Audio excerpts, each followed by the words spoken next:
3, 2, 1. Assalamualaikum warahmatullahi wabarakatuh. Halo semuanya.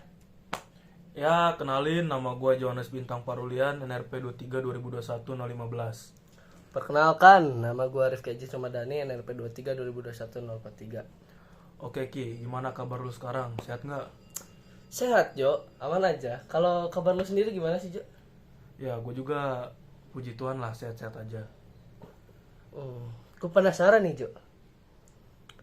Lu kan anak kuliahan nih. Akhir-akhir ini lu sibuknya ngapain sih? Ya, gue sok sibuk aja lah, ya ngerjain tugas kuliah sama main PUBG palingan. Sibuk banget ya, tapi parah sih lo. Harusnya kan ngerjain tugas, belajar. Tugasnya mahasiswa tuh kan belajar biar cepet lulus. Malah main game. Tapi lancar gak sih kuliah lu? Ya, kuliah gue aman kok, cuman sibuk aja. Kadang ya tahu sendiri lah, kita sendiri udah tingkat 3. Kalau lu sibuknya sekarang lagi ngapain? Iya sih, udah tingkat 3 ya. Wajar sih, udah lagi sibuk-sibuknya. Toh, nih video juga kan buat tugas kita. Iya ya. Udahlah, cukup basa-basinya. Mungkin langsung aja ke pembahasannya. Emang konsep pembahasannya mau kayak gimana nih Ki? Nah, jadi kita di video ini bakal ngebahas SKKNI dan juga SKA di bidang SIG. Oke lah, kita mulai itu bahas tentang apa itu SKKNI sama bagaimana relevansinya dalam dunia kerja geodesi. Lu bisa kasih penjelasan nggak yang singkat aja lah tentang SKKNI ini? Jelas lah, bisa. Si SKKNI sendiri memiliki kepanjangan yaitu Standar Kompetensi Kerja Nasional Indonesia yang merupakan pedoman untuk menetapkan kompetensi kerja yang dibutuhkan dalam suatu industri ataupun profesi. Dalam konteks geodesi, SKKNI menetapkan standar kompetensi yang harus dimiliki oleh seorang profesional di bidang ini. Hal ini mencakup pengetahuan, keterampilan, dan juga sikap atau etika untuk melakukan tugas-tugas di bidang geodesi itu sendiri dengan baik dan efisien. Nah, itu kan dari pandangan gue. Nah, lu bisa gak sih ngasih contoh atau pandangan lu sendiri tentang SKKN itu kayak gimana? Kalau menurut gua tuh SKKNI itu acuan penting lah dalam dunia kerja, termasuk bidang geodesi. Ya semua profesi juga penting lah. SKKN ini menyediakan standar yang jelas dan terukur untuk profesi tertentu, termasuk geodesi. Dalam konteks geodesi itu, SKKN ini menyediakan kerangka kerja untuk mengevaluasi dan mengukur keterampilan serta pengetahuan yang diperlukan untuk berbagai peran dalam dunia industri geodesi. Ya, untuk SKKN geodesi ini biasanya mencakup beberapa aspek kayak pemetaan, penginderaan jauh, SIG, pemrosesan data spasial, dan yang lain lah ya. SKK ini membantu memastikan bahwa para profesional geodesi memiliki keterampilan yang diperlukan ya buat menjalani tugas-tugas mereka lah yang dengan baik dan sesuai dengan standar industri. Nah, dalam kegeodesiannya lu tuh belum sebutin, coba lu sebutin apa aja. Nih, sepemahaman gue ya Jo, dalam sistem referensi geospasial meliputi pengetahuan tentang sistem koordinat, ada datum, ada proyeksi peta, terus konsep-konsep lainnya juga. Terus ada penggunaan perangkat lunak. Untuk memahami penggunaan perangkat lunak seperti JIS atau GNSS atau perangkat lunak lainnya, itu bisa ada di SKKNI. Aturan-aturannya seperti itu. Terus ada aturan untuk teknik pengukuran geodesi dalam lapangannya seperti penggunaan total station, GPS, GNSS, bagaimana koneksinya, bagaimana tekniknya untuk menentukan posisi dan pemetaan tersebut. Lalu juga dalam analisisnya sendiri, analisis dan interpretasinya sendiri data geospasial yaitu agar si profesional mampu menafsirkan data geospasial yang diperlukan oleh kliennya sendiri itu, seperti pemantauan perubahan lingkungan atau analisis kerentanan bencana, contohnya seperti itu. Gitu ya. Jadi kesimpulannya dari SKKN itu penting banget ya buat para lulusan sarjana, mau itu dari geodesi ataupun dunia luar yang lainnya. Mantap, paham juga lu Jo. Jadi SKKN itu kayak aturan gitu dalam pekerjaan atau acuan banget gitu, pedoman gitulah, agar si pekerjanya sendiri memiliki hasil kerjanya yang baik, tidak banyak koreksian, tidak banyak kesalahan begitu. Gitu ya. Ki, gua tuh pernah baca di keprofesian itu ada SK. Nah, kalau buat SK tuh apa, lu bisa jelasin secara singkat gak? Oke, sini gue jelasin. SKA itu singkatan dari sertifikat keahlian. Nah, sertifikat keahlian yaitu dokumen resmi yang menunjukkan bahwa seseorang telah memperoleh keterampilan dan pengetahuan tertentu dalam suatu bidang ataupun profesi. Fungsi utamanya mah untuk kasih bukti bahwa si orang itu teh mampu dan bisa meyakinkan klien bahwa si profesional itu memiliki kemampuan di bidang yang disertifikasi tersebut. Masih kurang koneksi gua. Emang fungsi lain dari SK tuh apaan? Banyak Jo.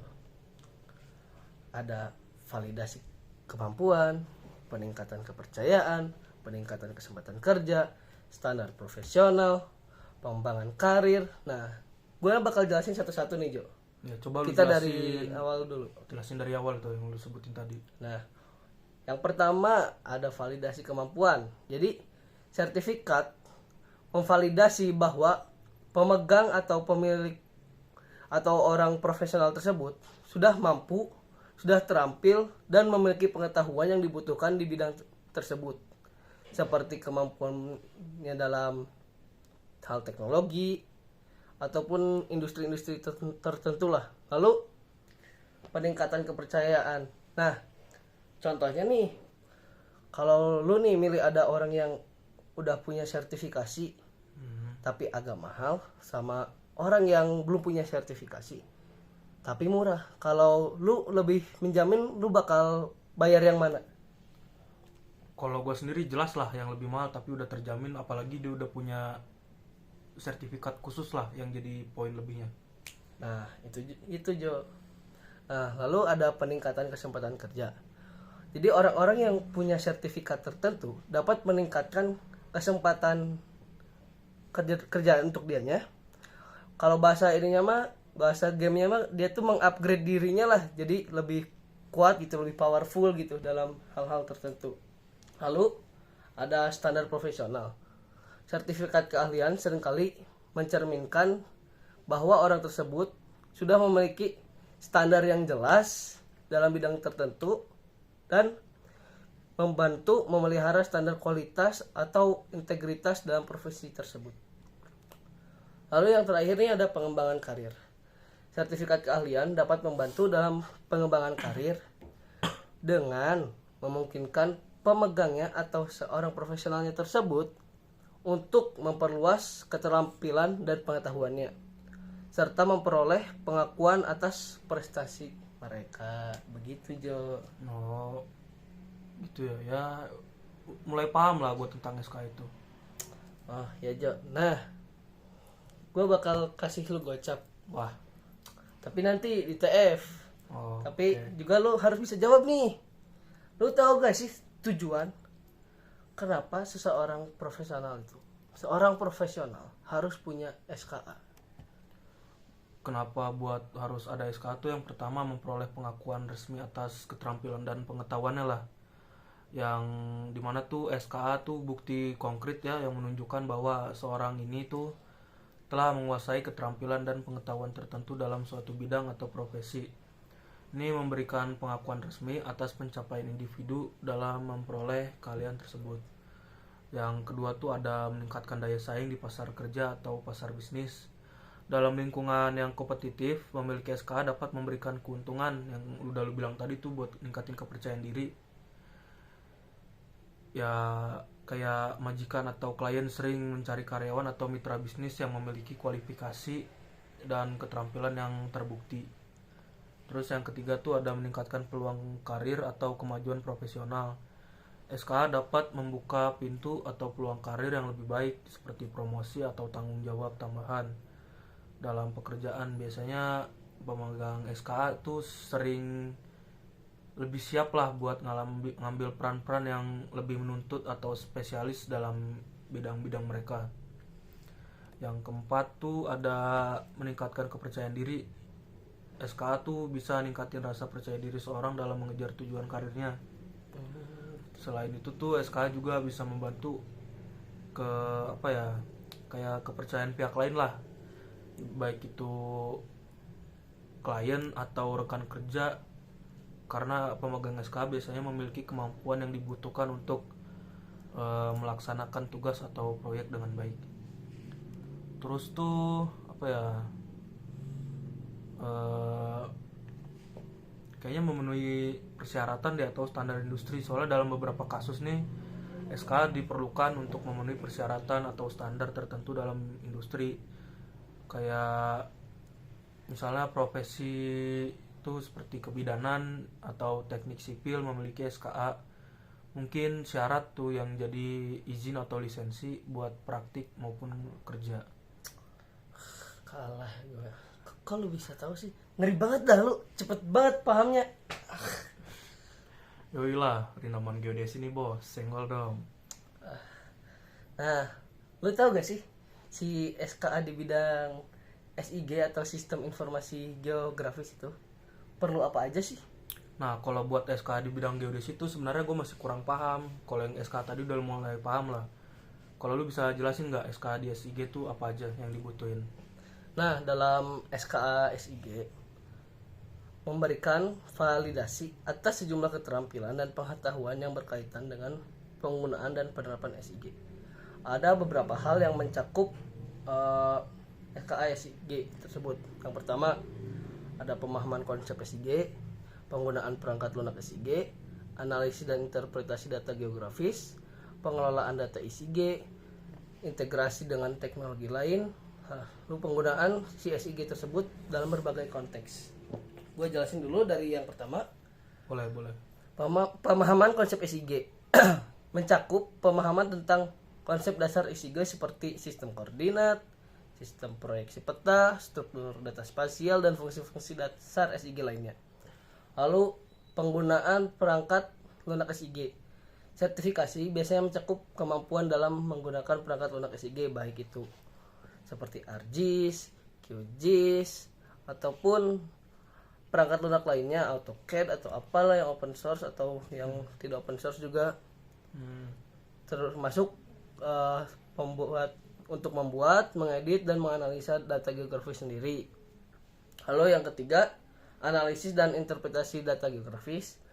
Dalam penggunaan perangkat lunak sendiri tadi, ada menyinggung menganalisis data geografis. Nah, analisis ini mencakup kemampuan melakukan berbagai jenis analisa spasial dan mentafsirkan data geografis untuk mendukung pengambilan keputusan seperti overlay peta, analisis jarak dan pemodelan SIG itu sendiri. Lalu ada pengelolaan data SIG, mencakup kemampuan untuk mengelola data SIG sendiri, seperti impor, ekspor, bagaimana penyimpanannya, di mana penyimpanannya, dan juga dokumentasi data SIG tersebut. Lalu yang kelima ada integrasi dengan teknologi lain, mencakup kemampuan untuk menginterpretasikan SIG dengan teknologi lain seperti sistem informasi manajemen, sensor jarak jauh, ataupun sistem GPS GNSS. Lalu yang keenam, penggunaan SIG dalam berbagai konteks. Sertifikasi juga mencakup penggunaan SIG dalam berbagai konteks seperti pemetaan, perancangan kota, manajemen sumber daya alam, analisis epidemiologi, dan masih banyak lagi. Gitu Jo.